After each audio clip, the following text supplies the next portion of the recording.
Alors ça, personne s'y attendait. Vinicius vient de battre un record, les amis, que personne ne voyait venir. Et on a également le Maroc qui sort victorieux 4-2 face à l'Haïti. Et peu importe ce qui s'est passé aujourd'hui, le fait le plus marquant était le retour de Neymar. Comme vous pouvez le voir, Neymar a enfin joué ses premières minutes avec la Seleção après 981 jours. Et on peut même voir à quel point ses coéquipiers étaient heureux de le voir de retour. Après le but de Cunha par exemple, ce dernier s'est dirigé vers Neymar pour lui faire un câlin. Et on a également Vinicius à la fin du match qui s'est dirigé vers lui pour lui faire un câlin. Cependant, comme on a pu le voir après son entrée, il va falloir attendre encore un peu pour le voir à 100%. Parce que dans ses prises de balle, il y avait quand même quelques petites hésitations, et je pense qu'il retrouvera ses capacités au fur et à mesure. Et l'homme de la soirée aujourd'hui, encore une fois, c'est bien évidemment Vinicius. C'est son 3e trophée d'homme du match depuis le début. Ah, clairement au Brésil, depuis le début de la compétition, il y a personne qui le peut. Je sais pas si on se rend compte, mais c'est clairement lui désormais qui porte le Brésil sur son dos. Le gars aujourd'hui a quand même marqué de la tête après avoir promis à Carlo Ancelotti qu'il le ferait. Il faut un niveau de confiance élevé pour faire ce genre de truc. Doublé pour lui aujourd'hui, encore une fois, dans le plus grand des calmes, après avoir marqué contre le Maroc et l'Haïti. Il rejoint donc la bande des 4, Kylian Mbappé et Erling Haaland qui ont chacun marqué un but. Et Lionel Messi bien évidemment qui en a 5, Cristiano Ronaldo en est pour l'instant à 2.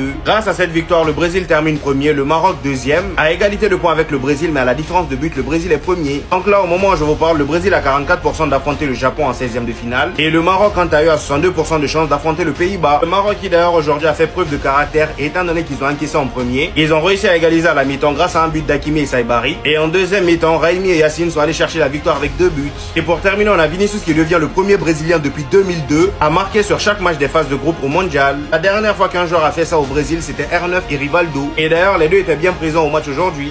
Juste un petit message à mes frères marocains. Vous êtes écouillés.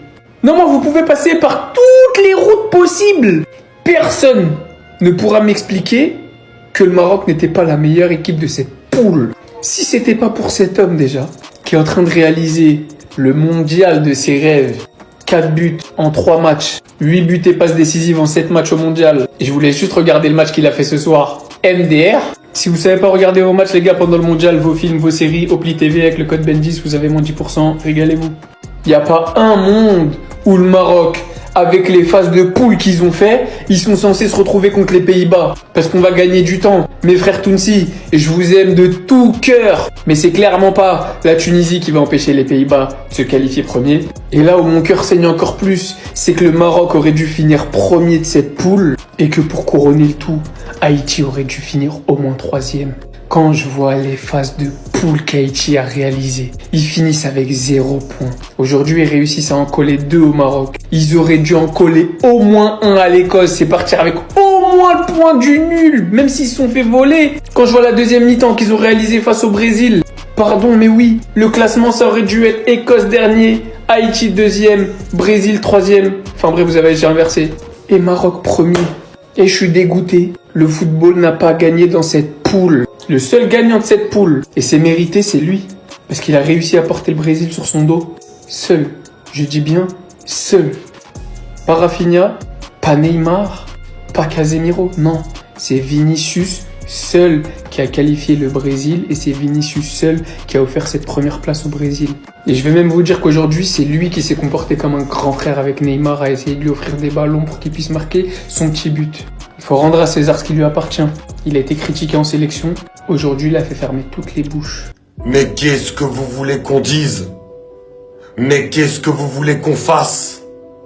À part s'incliner devant le début de Coupe du Monde de Vinicius Junior. Parce que là, on est en train de s'apercevoir de quelque chose. Surtout sur ce match contre l'Écosse, qui est le match le plus abouti du Brésil depuis le début de la compétition. On avait des doutes après le match contre le Maroc. Aujourd'hui, il y a beaucoup de doutes qui ont été gommés. Mais s'il y a une chose qui reste la même, c'est que Vinicius, cette Coupe du Monde-là, c'est le patron du Brésil. Et il n'est pas venu pour rigoler. Premier joueur du Brésil d'une très rare lignée à avoir marqué lors des 3 matchs de phase de poule en Coupe du Monde pour la Seleção.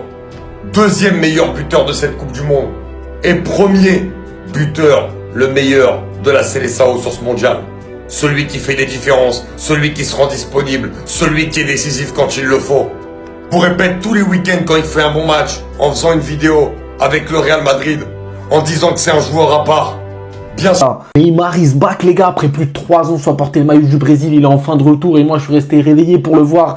Pour le voir rien faire, voilà, il est rentré 20 minutes, il a pas fait grand chose, je trouve qu'il a fait plutôt une entrée timide, il a perdu quelques ballons, mais honnêtement, on va pas le juger pour son retour après une blessure. Par contre, celui dont je vais parler, c'est Vinicius, mais quel crack, il a encore marqué un doublé, les gars, aujourd'hui, ça lui fait déjà 4 buts en 3 matchs, pour un joueur qu'on disait qu'il allait pas porter le Brésil, mais c'est ce qu'il fait, c'est clairement le joueur qui porte le Brésil, et aujourd'hui, il marque des buts de ouf sur une magnifique passe de Guimarães. Franchement, la passe est faite, tout le timing, il est parfait. Il vient décocher une tête au second poteau, mais c'est juste magnifique. Et le premier but, c'est sur une récupération, sur une perte de balle d'un défenseur écossais. Il arrive crochet au gardien, il marque cage vide. Non, sérieusement, Vinicius, il est trop boosté et c'est lui qui va porter le Brésil le plus loin possible. Mais sinon, les gars, quel bonheur de voir Neymar porter le maillot du Brésil pour sa last dance. Tout le monde est présent, toutes les légendes, elles sont là. Et je me répète, Neymar, oui, physiquement, il est pas aussi prêt que les autres, mais pour moi, dans l'intelligence de jeu, c'est un mec qui peut te débloquer le match sur une passe. Donc même s'il joue que 30 minutes, tu le fais rentrer. Je veux voir la complémentarité avec Vinicius. Et pour moi, Neymar, oui, peut te changer un match. Donc j'ai hâte de voir ça.